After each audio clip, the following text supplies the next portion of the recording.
ये आज का जो ये फंक्शन था, इसका इनेकाद रियासती कल्चरल एकेडमी ने किया था और उनकी दावत पे ही हम यहाँ इकट्ठा हुए थे। उस पहाड़ी के एक मारूफ अदीब शायर जो पेशे से वकील भी थे और मुंसिफ भी रहे थे, नसीम अकबर साहब, जिनका टंगार करना से ताल्लुक था। पिछले दिनों उनकी वफात हुई थी, तो उसी सिलसिले में उन्हें खराज अकीदत पेश करने के लिए हम आज यहाँ इकट्ठा हुए। बड़ी खिदमत की है, तभी तो लोग इकट्ठा हुए हैं। जैसा मैंने कहा कि इससे अलावा भी उनका एक नाम था, वकील के तौर पर भी, एक समाजी कारकुन के तौर पर भी। और जहाँ तक पहाड़ी अदबी और सकाफती तहरीक का ताल्लुक है, इसमें वो बचपन से, जब से वो स्कूल के दिनों से, कॉलेज के दिनों से, यूनिवर्सिटी के दिनों से वो इसमें मतलब शामिल थे।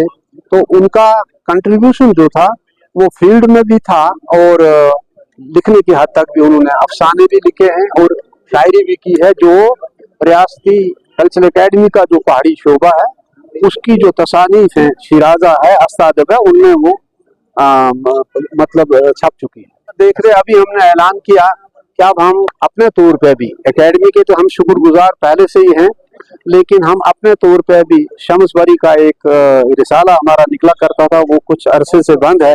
आज हमने ऐलान किया कि हम उसका एक स्पेशल नंबर उनकी याद में शाया करेंगे। और जो उनके चाहने वाले हैं, जिन्होंने आज बड़ी उनको जबरदस्त खराज अकीदत पेश किया, तो इसको मैंने उनसे गुजारिश करूंगा, उनसे की भी, कि वो इस पर उनका मकाले लिखें, मज़ामीन लिखें, ताकि हम उन्हें एक किताबी शक्ल में शाया करें। आज हमारे एक अजीज नसीम अकबर एडवोकेट साहब की ताज़ियत में आज का ये ताज़ियती इजलास था। नसीम अकबर एक नडर, बेबाक और बड़े जाले किस्म के राइटर भी थे और बहुत अच्छे कानूनदान थे। वो मुंसिफ भी रहे और प्रोसिक्यूटिंग अफसर भी रहे, लेकिन फिर वो मुंसिफ का ओहदा छोड़कर उन्होंने वकालत का पेशा अख्तियार किया, क्योंकि नसीम साहब जो थे, उनका ज़मीर जो था वो जिंदा था और वो दीवारों को फलांग कर समाज की और जो निचले तबके के लोग हैं उनकी खिदमत करना उनकी रग रग में रचा बसा था। इसी वजह से उन्होंने मुंसिफ का ओहदा भी छोड़ दिया और वकालत करनी शुरू की और मरते दम तक वो गरीब लोगों की मदद करते रहे। वो एक बेबाक अदीब भी थे। एक बड़ा फन हुनर जो उनको आता था, कहानियां और शायरी सब लोग करते हैं, मगर उन्हें परोसना आता था। वो कहानी को पेश करने का फन जानते थे। वो बेहतरीन कहानीकार और एक अच्छे शायर के अलावा वो एक अजीम इंसान थे। तो हम सब आज उन्हीं खराज अकीदत पेश करने के लिए अंजम थे। अकादमी का शुक्रिया कि उन्होंने ये इजलास मुनक्कद किया और हम सब लोग आके आज नसीम साहब को उनकी यादों को ताज़ा कर सके। ये जो आज की तकरीब थी, बेसिकली इंडियन के academy of art culture and language की तरफ से मुनक्कद की थी। मेरे बरादर निस्बत ही थे एडवोकेट मोहम्मद नसीम साहब, जो तकरीबन 1 महीना होने को है, पिछले फरवरी की 20 तारीख को दुनिया फानी से रखलत कर गए थे।